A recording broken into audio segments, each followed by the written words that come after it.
संत वापस सभी गांव के लोगों को प्रवचन देते हैं, तब संत सभी को समझाते हुए कहते हैं कि व्यक्ति को कभी भी जहां वो रहता है उसके आसपास के वातावरण को हमेशा अच्छा बनाकर रखना चाहिए, सभी के साथ मिलजुल कर रहना चाहिए। ये सुन व्यक्ति कहता है कि यदि वो एक व्यक्ति स्वयं सबसे अलग रहे, सबको परेशान करे तो।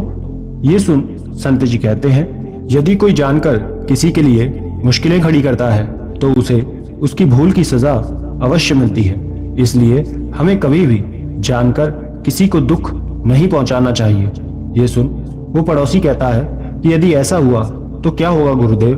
तब संत कहते हैं कि आप जैसा व्यवहार दूसरे के साथ करेंगे वैसा ही आपके साथ भी होगा।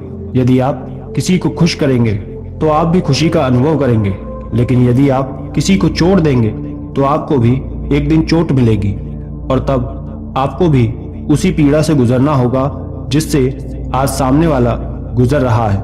इसलिए किसी की तकलीफ में हंसना नहीं चाहिए, वरना कल कोई आपके ऊपर हंसेगा। संत की ये बात सुन सभी को उनके बात का अर्थ समझ आता है कि हम जैसा बोएंगे वैसा ही पाएंगे। इसी से जुड़ी एक कहानी भी हम आपको सुनाएंगे।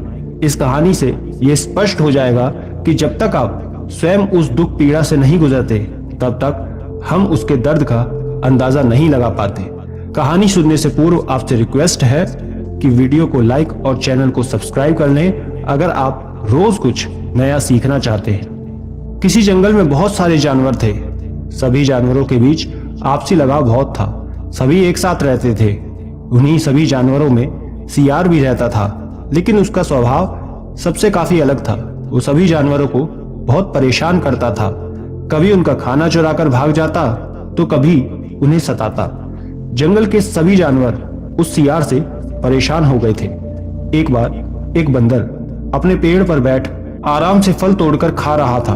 तभी सियार बंदर का फल चुराने के मन से दूर से उसे एक पत्थर फेंक कर मारता है। पत्थर सीधा बंदर के सिर पर जाकर लग जाता है और उसके हाथ से फल नीचे गिर जाते हैं। सियार तुरंत भागकर जाता है और फल लेकर भाग जाता है। बंदर वही दर्द से करहाने लगता है। कुछ देर बाद सियार दोबारा शरारत करने के मन से अपने पास से मरहम लेकर आता और बंदर को देते हुए कहता है कि इसे अपने घाव पर लगा लो, दर्द ठीक हो जाएगा। दर्द से करहा रहा बंदर बिना देखे जैसे मरहम को घाव पर लगाता है, वो जोर से चिल्लाने लगता है। सियार तुरंत वहां से भाग जाता है और बंदर की चीख सुन सभी उसके पास आकर पूछते हैं कि उसे क्या हुआ। तब बंदर मरहम दिखाते हुए कहता है कि किसी ने उसे पत्थर फेंक कर मारा जिससे उसे चोट लग गई, और जब उसने सियार का दिया हुआ मरहम लगाया तब उसकी पीड़ा और बढ़ गई। सभी जानवर उस मरहम को देखते हैं तो वो पाते हैं कि वो तो काली मिर्च, नमक और नीम के पत्ते को कूटकर बनाया गया लेप था, जिसे लगाने से उसका घाव और छिल जाता है और जलने लगता है।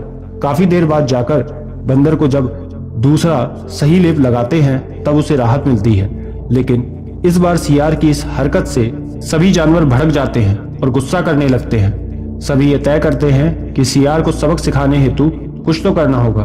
तब बंदर एक योजना बनाता है। कुछ दिन बाद जब बंदर पूरी तरह ठीक हो जाता है, वो अपने पेड़ के नीचे आराम से लेटा होता है। तभी वहां सियार घूमते हुए आ जाता है। तब सियार को देख बंदर कहता है कि तुम्हें मैं इतने दिन से ढूंढ रहा था, तुम कहाँ थे? ये सुन सियार पूछता है कि मुझे, लेकिन क्यों? तब बंदर कहता है कि उस दिन जो मुझे चोट लगी थी तुम्हारे द्वारा दिए गए मरहम से वो तुरंत ठीक हो गई, इसलिए मैं तुम्हें धन्यवाद देना चाहता था। मैं तुम्हें एक जगह बताता हूँ जहाँ बहुत सारे फल मिलेंगे। ये सुनते ही सियार लालच में आ जाता है कि उसे बहुत सारे फल मिलेंगे और वो बंदर से पूछता है कि कहाँ मिलेंगे। तब बंदर कहता है कि चलो मेरे साथ। ये पूरी योजना थी जो सभी जानवरों ने सियार को पकड़ने के लिए बनाई थी। बंदर सियार